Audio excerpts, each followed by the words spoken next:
Hello. Good evening, viewers, and welcome to Kiki's Chat Show. Again, today is Wednesday, the 23rd of September. I love September because it's my birth month, 2020, the year of our Lord. And I always say the year of our Lord because the number of deaths, miseries, shocks that we keep hearing in 2020, we should keep in mind that something is keeping the ones who are alive. And we must continue to be in gratitude to that. Today's thought for the week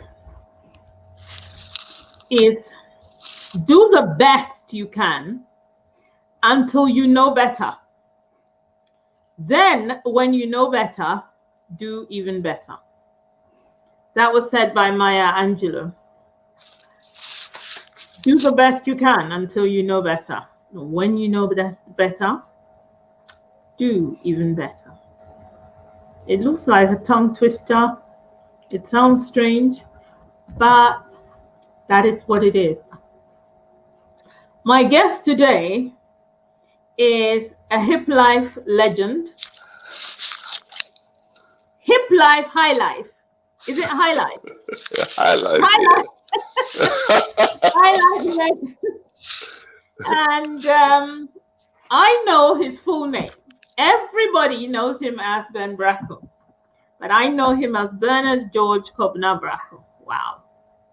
Bernard George. Do you still use the Bernard and the George? No, except for my passport is there, and I don't want to go through the bother of changing it. But you change your passport every 10 years. So with some I people, know, but I have to go and swear an affidavit that I've changed my change name. your birth certificate and all. Yeah. So yeah. Well, people, I wanted to play his music, and I've spent the whole afternoon trying to put the music on, but it's not playing. And I don't know if Ben, you can play it on your side. Can you do that? Ben is having interruptions, but I can tell you about Ben. He's an agricultural economist. He is a traditional ruler. He is a musician and a music icon. He was a teacher, and he's now a kind of a political activist. He has very serious political views, and he's ready to share it with anyone who wants to hear it. So today we're going to talk about music, politics, and everything else that Ben is interested in. One of the reasons why Ben is out here and is in the forefront of everything in 2020 is because he's got this music track that he is playing. It's a single. The video is so beautiful. I will try and put the video on when he's talking. I don't think you will hear the track because my microphone is not so good, but the video is something that you would love to see. Now, Ben, welcome to the show. Thank you very kindly, Candy. What should we talk about first? Should we talk about ADOMA, your music, so that people know about it more? What is the meaning of ADOMA? Well, ADOMA is a lady's name. It's a girl's name in Akan. Adom, as you know, means grace. You remember, I have a track called Adom Tomorrow. That it's an instrumental actually, but the idea is that there's always tomorrow to give you another chance. There's grace. That's part of the grace of God to mankind. Adoma is likewise like grace in the female form. Grace in the female form. So that's the music. So what do the words mean, though? I mean, is it all of grace? That's all that you're talking about? No, that's just the name. That's the name. So what? If you're talking about the lyrics, it's a love song. It's about expressing the love between two people, somebody and ADOMA. Oh, okay. So you and ADOMA, you are expressing it can be your me, yes. It could be you. Okay. Now, you really are interested. I will put the video on in a minute. We're having technical problems at the moment, so. But apart from that, you are interested in democracy in Africa, and you are interested in the cultural undertones of democracy, isn't it? And these days, your fashion sense and everything is bringing out your thoughts and ideas. Do you want to talk about that? Yeah, there is a lot to talk about there, but basically, I don't know where to start, but let me start with this furore about the Chinese being made a chief in Abetifi or somewhere like that.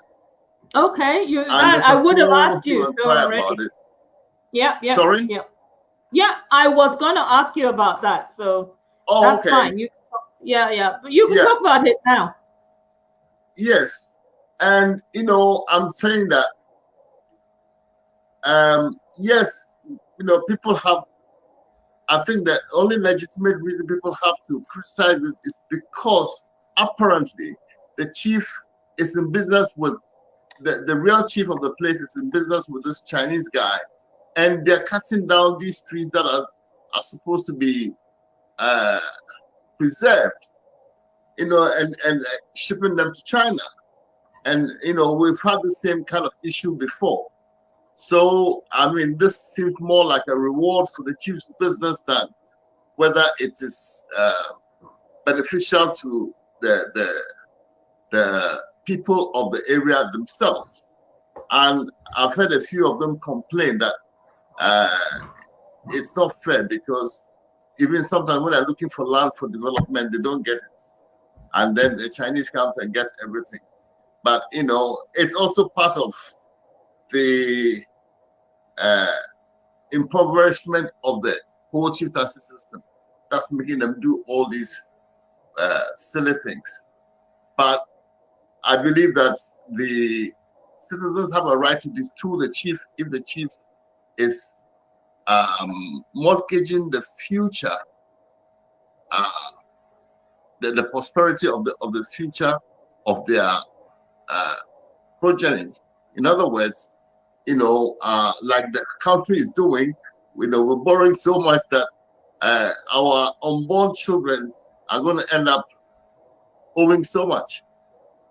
And, this is being reflected in this whole issue here. But, this is not unprecedented. It has happened many times. We have something called Nkoswahini. That means you can get an outsider and make him like a head figure of a chief, in the sense that he's helping to bring development to the area.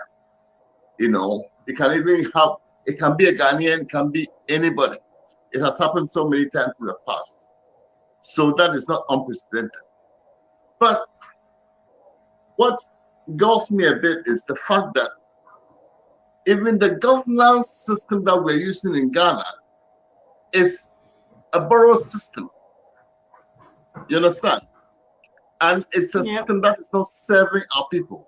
One of the most stupid things that we have in Ghana is that chieftaincy is not a part of the governance system. Now, this is a nonsense, because chieftaincy is our traditional system of governance. And in most villages where there's no presence of government, in other words, there's no police station, there's no courts and all that, all these things happen in the chief's courts. So how can the Constitution say that, that the chieftaincy is not part of the governance? It's crazy. It's dumb, actually. It's stupid, because the reality says that it is not so.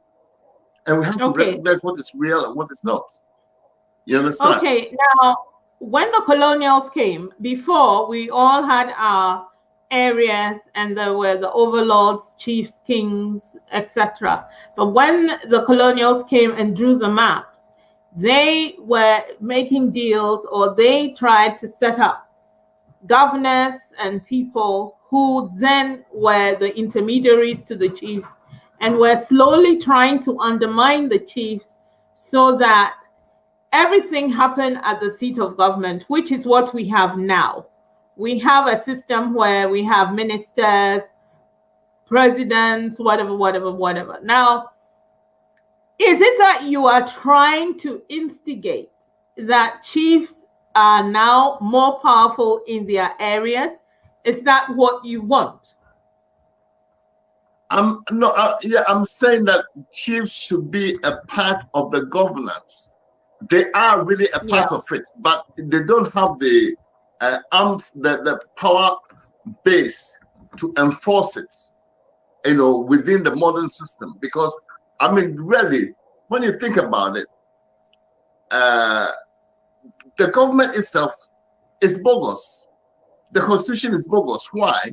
Because it is an imposed thing.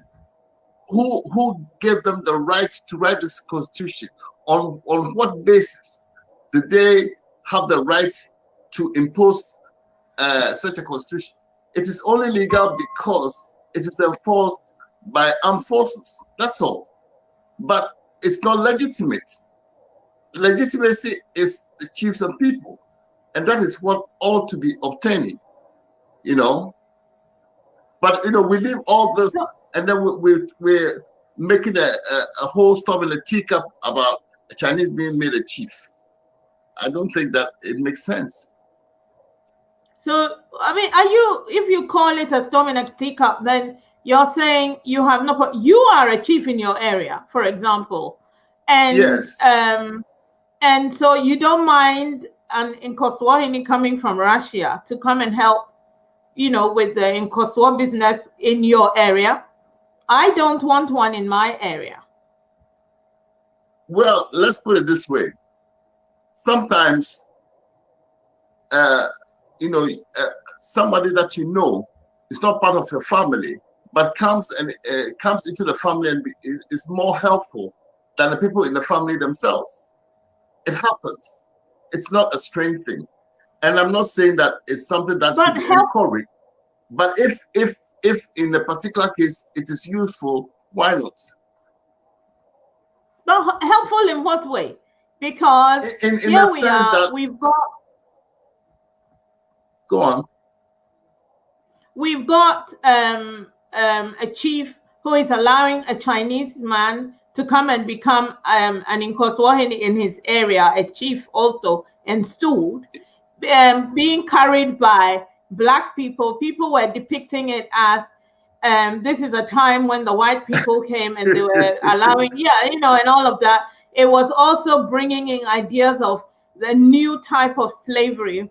And then also, as the chief is doing business with them, is there any visible showing that the area is benefiting from this kind of installment?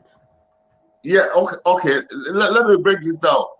I am opposed to the fact that the chief made this guy in Nkoswahini purely on the basis that he's doing illegal business with the Chinese guy. That is wrong. Okay? Now, when it comes to the fact that people were carrying him, it is just part of the process of installing. Because whether you are Black, you're white, you are a native, or you're not, if you are made a chief, the people carry you. And I have pictures of me being carried. Doesn't mean that it's not slavery. It is just part of that process. That is not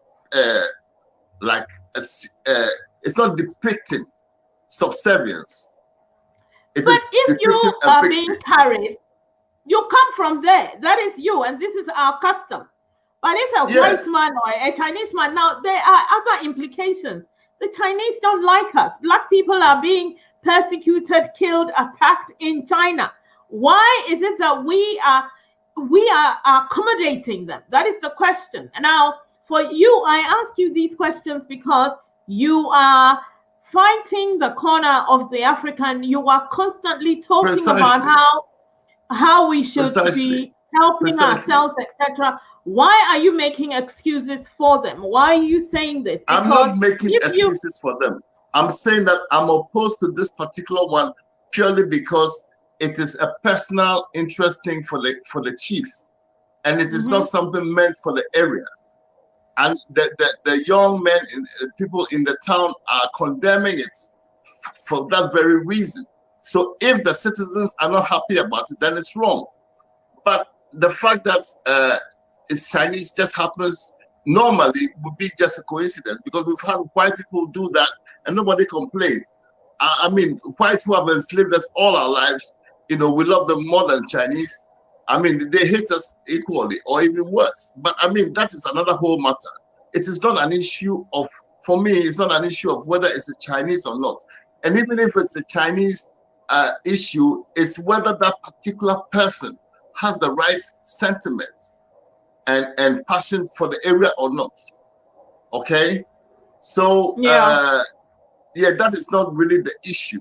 The issue is whether it is right and it is allowable within our traditional constitution. Okay.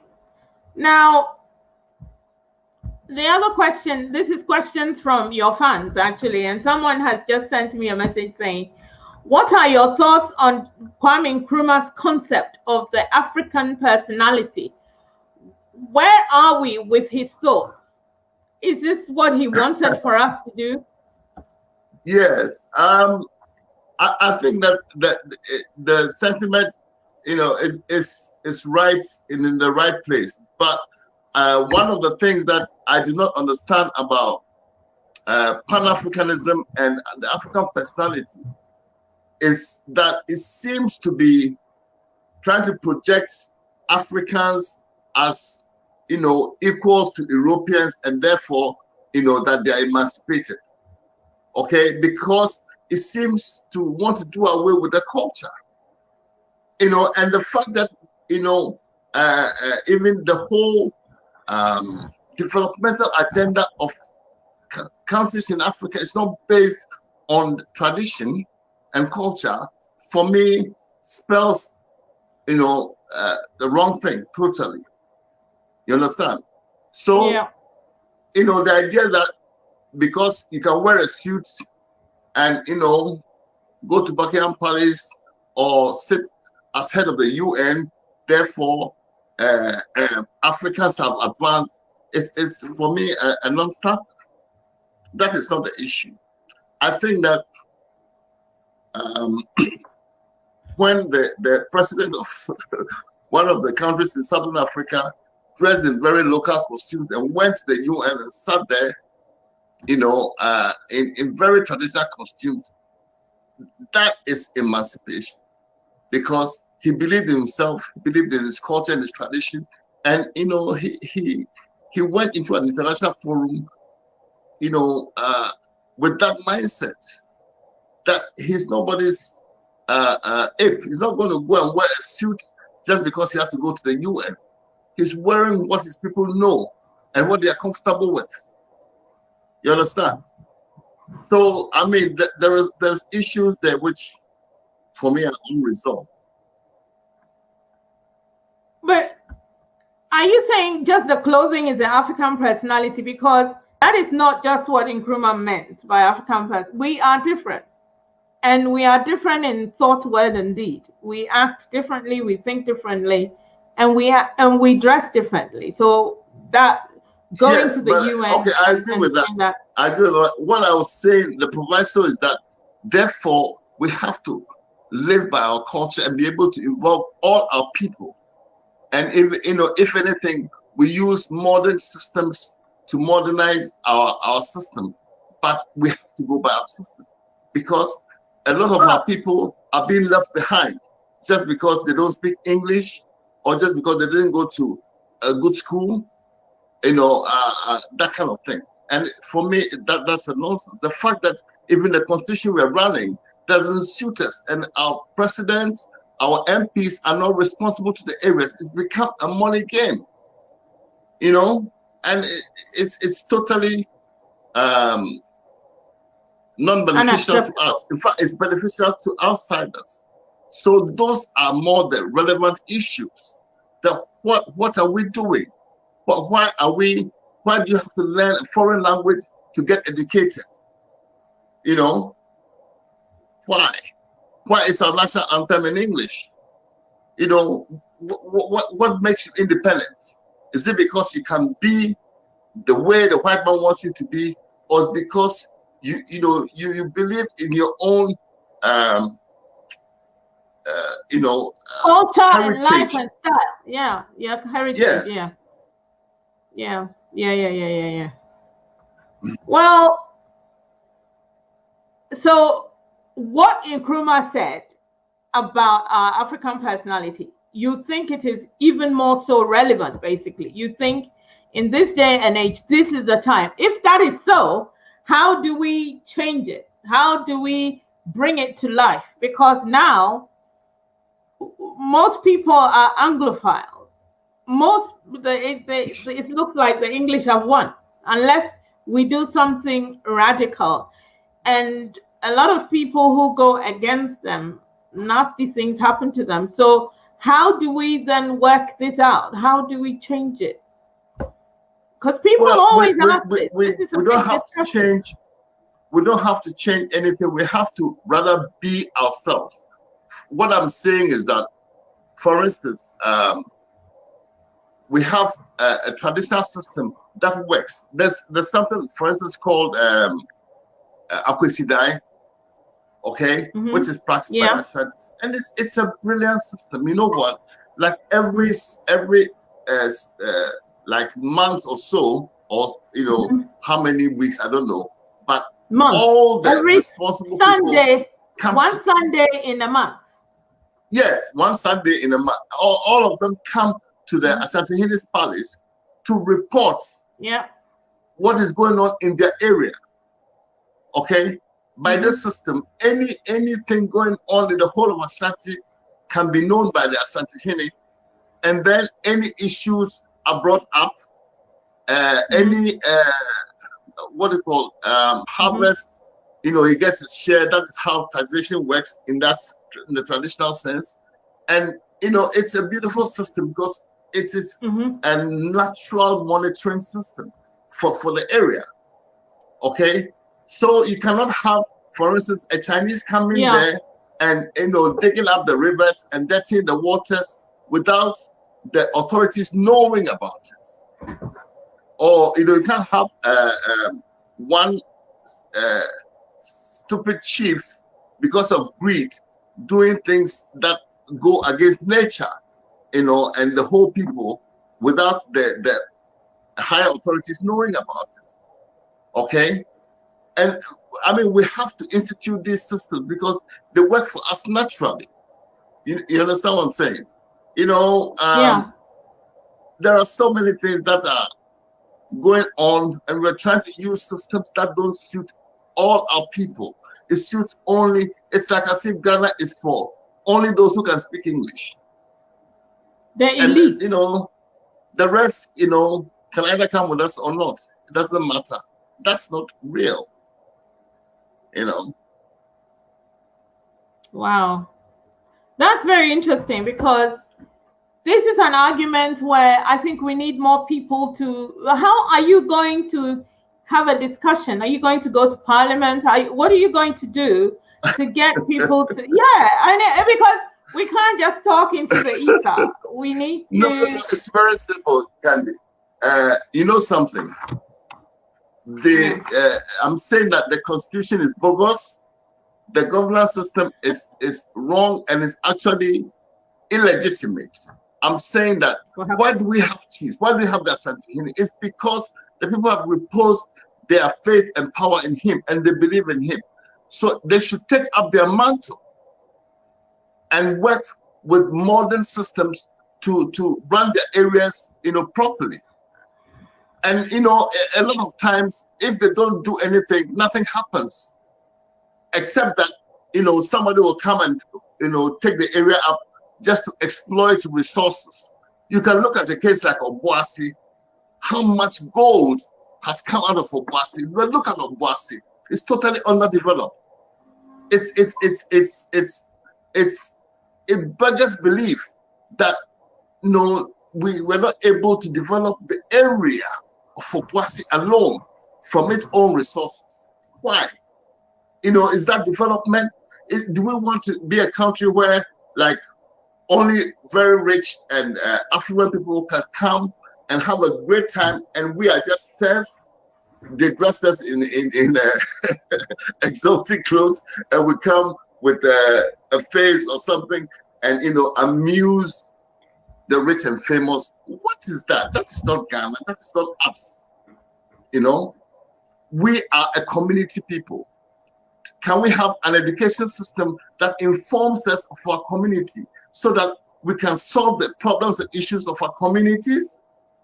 You go to school, the school doesn't mix with the community. In fact, it alienates you from the community because they're trying to tell you that these people are backward. So why are you playing with these bush people? Why are you playing with Fratamfo? Why do you mix with people who can't even speak English?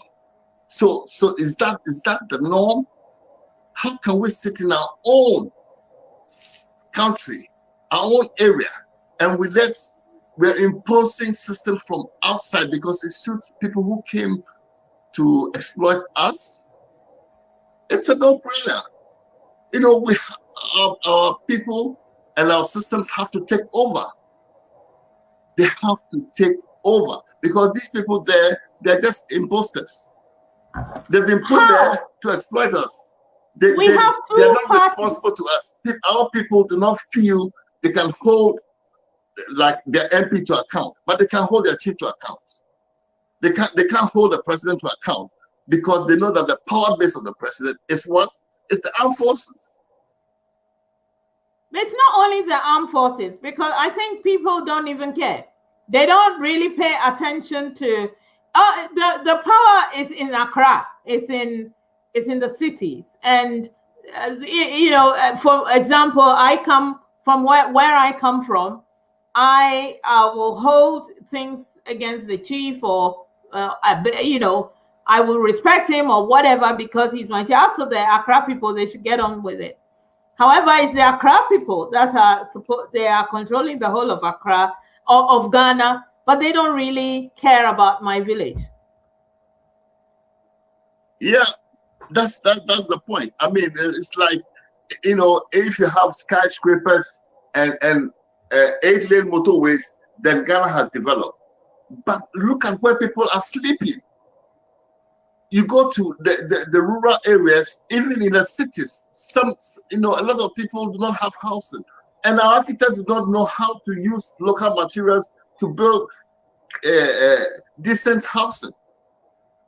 And yet they've been trained, they can build anything in the world, any huge edifice they can design and have it done.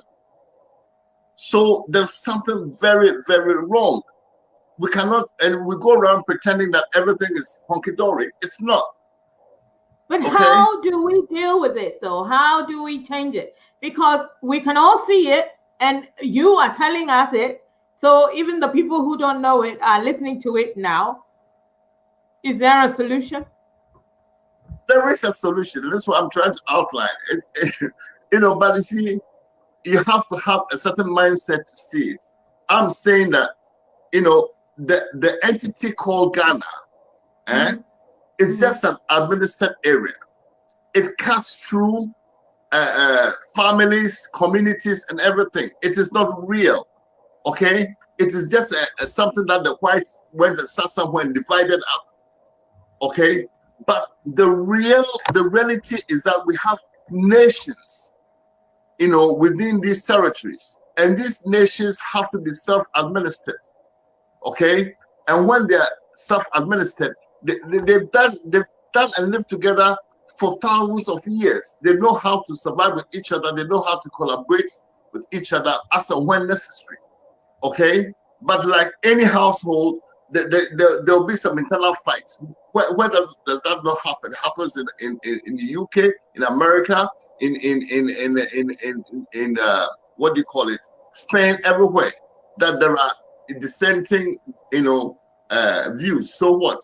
That is quite a normal setup. But the basic thing is that our people know how to survive. We have had ancient civilizations. When these people came, what they saw, they were amazed at so many of them. If you read some of the reports, the first reports, that when these people were coming, they came with writers, they came with stenographers, they came with geographers, they came with draftsmen. So before they went away, they knew everything about everything. They they recorded everything, so they know. But because they came for a purpose. They didn't come to save us. They came to exploit us. When they came, to them, they didn't see human beings. And that is a fact, because they would never have said that they discovered like the Zambezi. The Zambezi was always there. People lived and washed and fetched water from the Zambezi all these years. And yet it was discovered by somebody, Mungo Park or something like that, or they believe it's. That's crazy. That's stupid. That means that when they came, they didn't see human beings. And we should know that this is the reality up till now, okay? And stop acting as if it's okay, they are okay. They came to, they have civilized us. They haven't civilized us. In fact, they've made us more barbaric, really, because our people on top who have had the benefit of all the education have got numbskulls. They can't see their own, they're just trying to satisfy other people outside. It's stupid and it's crazy. We shouldn't stand for it. I sometimes wonder is it that as we grow, or the older you grow, the wiser you become, and you suddenly begin to see how we've been plundered and pillaged and cheated and lied to and lied about?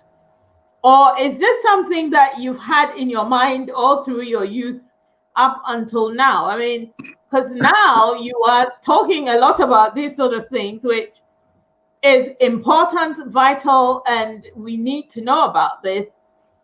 But should maybe you should attach yourself to a political party or become an advisor or... No. A political party is the wrong thing. A political party is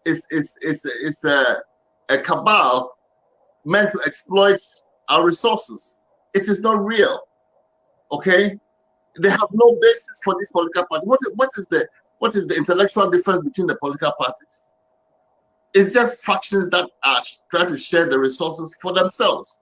That is a no totally. Anyway, back to your original question. I wrote a song when I was in Lagos as a student, and the lyrics of the song, if you listen to it, it will tell you where my mindset was even then. I think that if anything, as I've grown older, I've been more emboldened by, the sheer ridiculousness of the situation we are in to speak out. Because now I know that what I say can matter to some people. Okay? Because at first I thought that I was, like a low crazy guy, that nobody thinks anything of or will listen to. But now I know that I can say what I think, without anybody bothering me, So I've always been like that. I've always had that inkling, but I'm more living more my convictions now than I was before. Wow. This is impressive though. No. I mean, as you speak, I can see, and we're all aware, the majority of us and the listeners on there are very aware of, when they say onwards and upwards, I don't know if Africa, we're moving forward or backwards. Everything is all over the place. And, you wonder, because there's another thing. Ghana is doing this return, inviting all the Americans to come back and all of this. And I wonder sometimes whether it's a wise thing. You're inviting them, are they coming just to party? Or, because there were all these parties, all these high profile Americans were there? Or are they coming to do serious business, come and live and help us to rebuild our country so that we leave the Europe to the Europeans, America to the Americans, and we lead our own lives? Is it possible, do you think? Yeah, I think that it's a good move, because they are our people. And like if you go in America here, the Italians know their home, the Jews know their home, the Latinos know their home, but the blacks don't know their home. And blacks are from us, they are part of us. So it's important for them to know that they have a base somewhere where they came from, and that is welcoming to them. Okay. Apart from that, sometimes it's uncanny how some of them come and they recognize our traditions and culture even better than a lot of our educated people do. Our educated people are trying to be like the whites, and rather some of these Black Americans are clamoring for what they can see, the riches within our heritage and culture. So, I mean, it's half of this and a dozen of that. But I mean, the point is that in principle, we should welcome the African Americans and let them know that Africa is their home and that they're welcome there anytime. And also, of course, we have to think this through so that we can benefit from their expertise, their finances, and everything. That to be put to use, good use, not just they shouldn't come and then become like the new what do you call it, colonial, the new colonizers. They should come and integrate with us and help us join hands with us to create a beautiful haven. We have to have an idea what kind of country we're trying to build. Right now, we have no idea. Some people want to build Kuwait, some people want to build New York, some people want to build whatever, which things that have no connection with our heritage. We have a heritage, we have our arts, and our arts, our creativity is the strongest and the most diverse in the world. And yet we leave all that and want to build our independence arch, the arch that depicts our independence. It's a German design. This is a no-brainer. This is stupid. You say, look at this. This shows that I'm independent, but this is made in Germany. How does that show your independence? I mean, there's some things that are so ridiculous, like the national anthem in English, and it's not even a traditional song, and most people, most Ghanaians do not know the words, do not understand what the hell is being said by the national anthem and the pledge. And there's no passion. It's just like a potpourri of one cheesy, So I mean, we're in trouble and we don't even know it. I like the way you say these things and then you laugh, but it's very serious. One of the points is what you are saying has been said by a lot of other people along the years, and they've gone. However, I was reading the history of Botswana and about Celeste Khama the other day, and I realized that this man, he really did work hard for his country. Apart from all of the things they did to him, he rebuilt Botswana, and Botswana is one of the envies of Africa. The same situation, yes. And I'm wondering whether We have bold people. You see, we've had bold people in the past. We've had Nkrumah, some may disagree, but still, he got us independence. We have all sorts of people I can't name now. However, we do not have anyone standing up and screaming and shouting and saying, I want, I'm doing this for Ghana, my country, my beloved country. Nobody says that anymore. Everybody who comes up says nice things, wins the votes, does the opposite, goes, another person comes, and so on. Right now we have only two like. Even here, even in the UK, in America, you can see the system is wrong because the politicians do not do things because of for those who voted for them, but those who pay for them. You understand? I mean, every 4 years you get to cast one ballot to determine your future. When in our family and traditional system, everybody can have a say in what any major decision. And they have all the technology that they can actually access everybody's opinion if they wanted to. But you go and cast one paper every 4 years, and you think you make such a big deal about it, and we're all following it like dumb people. Say, oh, democracy, you have to vote. Vote for what? You vote for people that have been pre-chosen by parties that have their own agenda, that are responsible to themselves. And what is the agenda? What are we building? Nobody knows.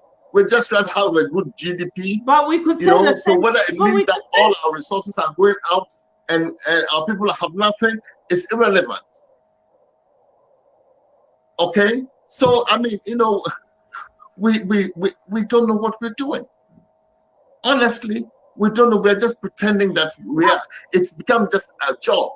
The presidency is just a job, that people take for prestige and to amass wealth. Like I said before somewhere, it is a thief's paradise. It is a thief's paradise. You watch how when they come in, suddenly they become very rich, very, very rich, way beyond what they were before they became presidents. Have you seen any of our leaders being recognized by the Ibrahim Foundation? What was that guy, the Nigerian guy called? Who awards these, gives these awards to presidents who have had a clean tenure. I think I've forgotten his name now. I'll find it in a minute and I'll tell you. Yes. So, I mean, not Rollins. Maybe Atamels would have got it if I didn't, kick the bucket. But who has had it? Not Kufuor, not Mahama. And definitely it's not going to be Akufo-Addo. I mean, how come they can declare the assets? How can the Constitution protect certain people from prosecution? I mean, it's all stupid. It's all wrong. It's all wrong. You're telling people that okay, it's okay to do wrong. Why? Because certain people cannot be prosecuted. I mean, it's crazy. But on what basis are they in power anyway?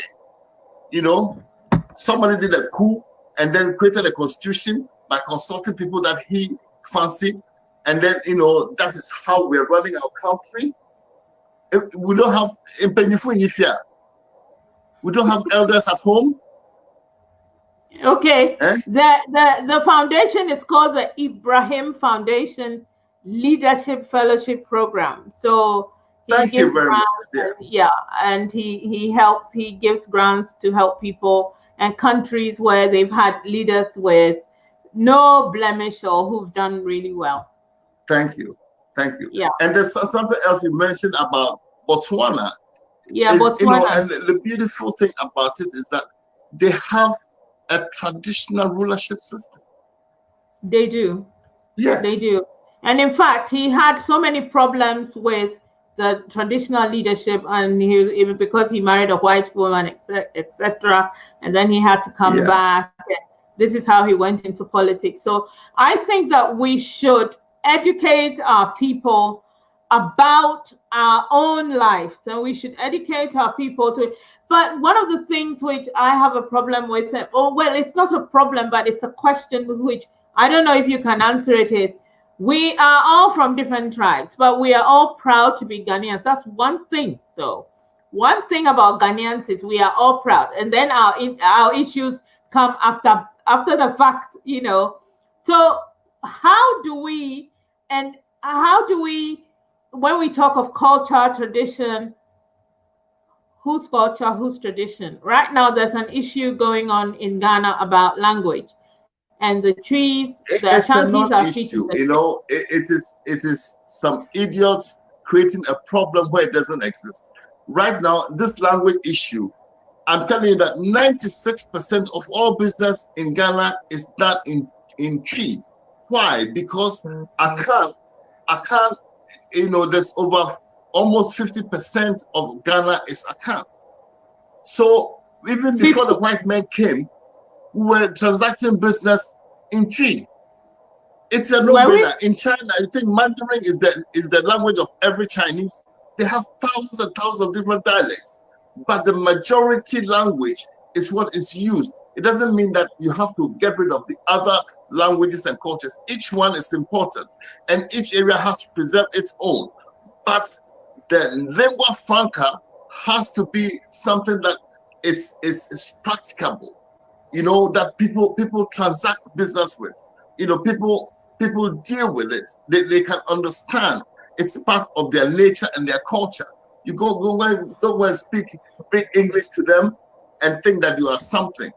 They look at you like, this is a colonial master. Why are you speaking to me in that language? What are you trying to tell me? And for you to have to learn a foreign language to get educated, you see, we have very smart people, but we miseducate them. Right now, the issue is about free secondary education. But the primary education itself has the wrong curriculum, the wrong content. What are we teaching our kids? What kind of graduates are we producing? Are they conscious of their heritage? Are they honoring the ancestors who made it possible for them to be there today? Are they honoring the knowledge body which has been accumulated over thousands of years that has made people survive in that environment for all this time? No. They're not even aware of it. In fact, they are trained to denigrate it. They say, don't look. The thing is right in front of you, but don't look. When you look, you don't see because you don't recognize it. This is stupid. This is crazy. And we better, we go to school to be able to think, to learn to think and to analyze and to be logical. But, it seems that the opposite rather happens. Our educated people are so dumb. They are actually the majority of the problem because they are in the leadership positions. The majority, the educated are the dumb ones, and they are the ones who are leading us into this whole. Yes, that's what you're saying. Yeah. Definitely. I mean, somebody's talking about what you said previously, the story of the town of Obuasi, where the gold is coming from there, and yet Obuasi is a downtrodden. And then we have Mim timber, and the timber is what it takes out of it. And then Mim is a village, basically. And but something needs to be done. Without a doubt, we've talked about Ghana. Something needs to be done. The other thing I wanted to ask you was about music and how we can what's his name? Sarkodie and the other one, the Gawa, Shatawale.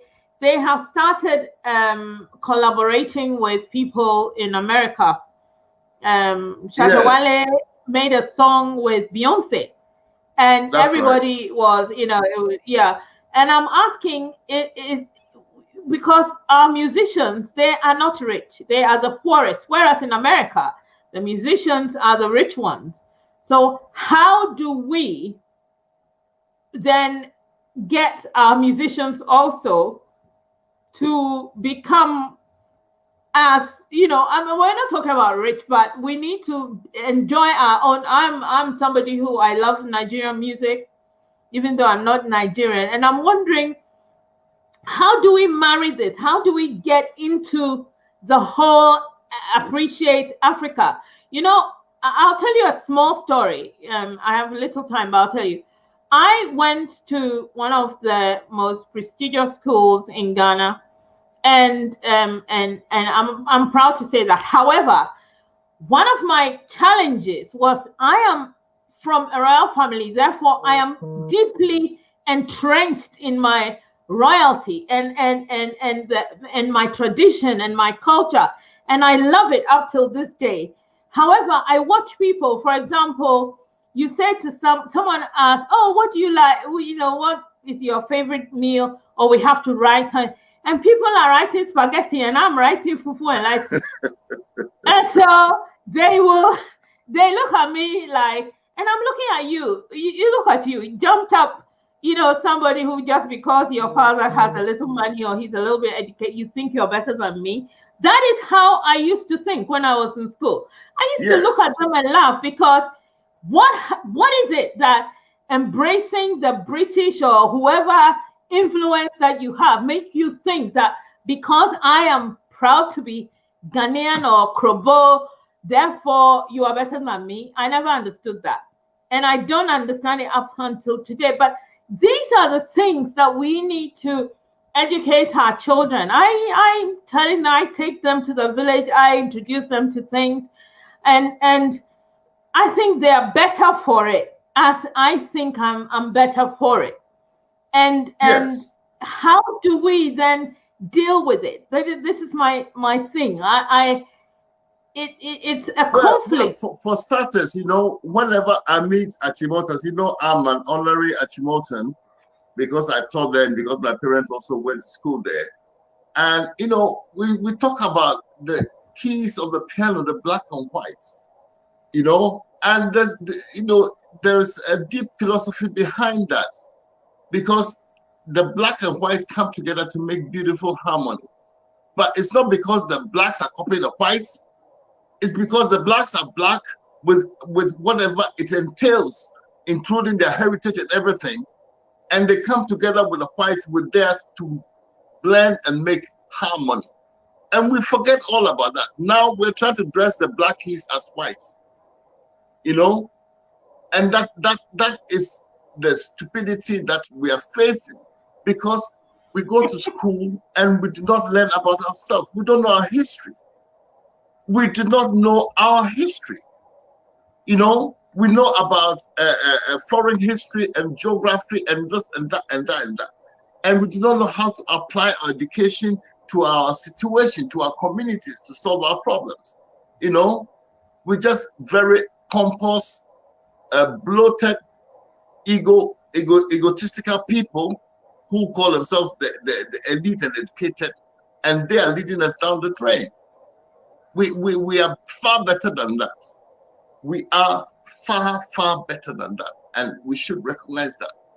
And education is supposed to make us cotton onto this, but it's rather stupefying our brains. I think our people need to understand that to be an elite really is to understand your life, your culture. I have a cousin who, whenever you go to Ghana, he knows our history. He's telling us, he's explaining. And I have so much respect and regard for him because of it.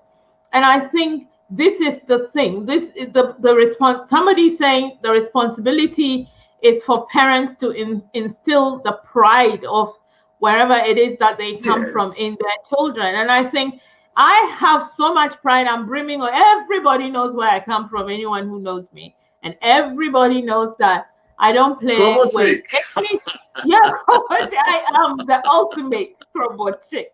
And and there is no bend, no curve on that issue. So I think yes, this is and I'm very proud of you for that.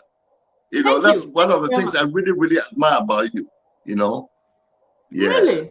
You never told me I really, really admire about you. And you know, we have to, as we grow older, we have to live by our convictions. We have to live by our convictions and live the example. You know, that is what it's all about. You know, you see, we talk about the educated, we talk about illiteracy, but an illiterate is one who cannot, does not know his own language and his history and cannot deal with it. So when we talk about illiterates, we're talking about those, maybe they speak very good English, but they're illiterates because their own language, you know, they are zilch in their own language. They are zilch in their culture. They don't know anything. And they think that they know because the white man says that this is certifiable knowledge. And it's knowledge about them, not about you. So who the hell are you? But you know, I have lived in Europe, in the UK for so long. I've lived in the UK longer than I've lived in my own country. And one thing I can assure people of is the British and the English, they know about themselves. They don't know anything else. They don't know anything about us. They don't even know where we are on the map, on the globe. They don't know anything. They are illiterate, but they are your boss, your line manager, your whatever. And we know more. We do not know that there are a lot of things that the white man learns from the black man and then makes it his own. He puts a license on it. And the minute we start to realize this and we start to appreciate what we know, we can learn from what they know, but we need to have the idea that it is us. We have to have pride in ourselves. These are the things that are very important to the pride of being black. When you talk about Black Lives Matter, it is not the fact that you're black, therefore you matter. It is the content in the blackness, in the pride. I love African music. I love African food. I mean, you could kill me with fufu because the minute I smell the soup, I'm coming to your house, that sort of thing. I'm not going to say I like spaghetti. That's not my traditional food. You can eat spaghetti if you want. I'm not saying it. I'm just saying what I know is what I am, and what I am is what it is.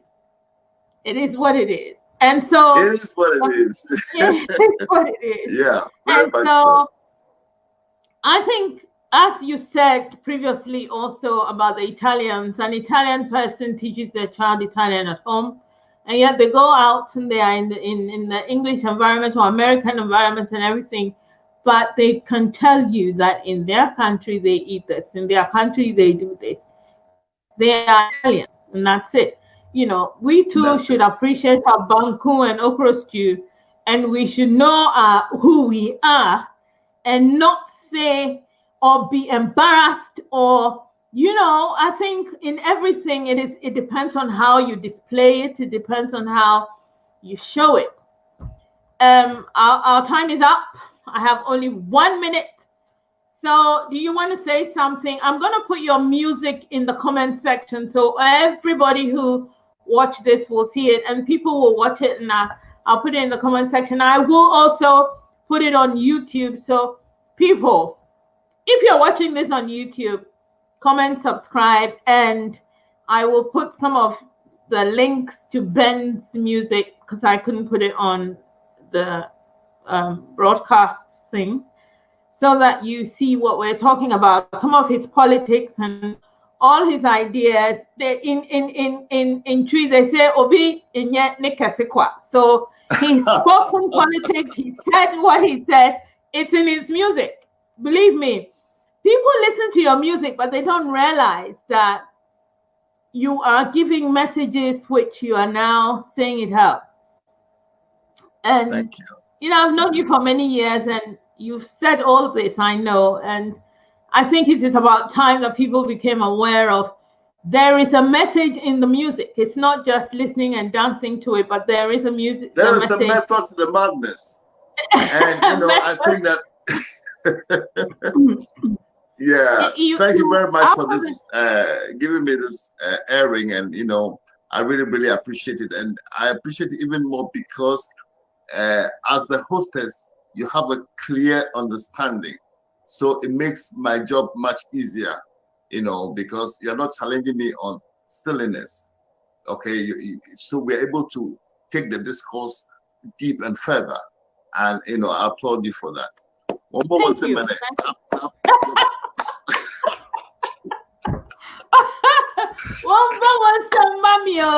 Thank you so much for this. I have actually enjoyed it. You've educated me in a lot of things as well, which is, what it is. Again, it is what it is. So people, this is the message. I hope that you've understood what we've talked about. It's purely for ourselves, and across Africa, something can be done.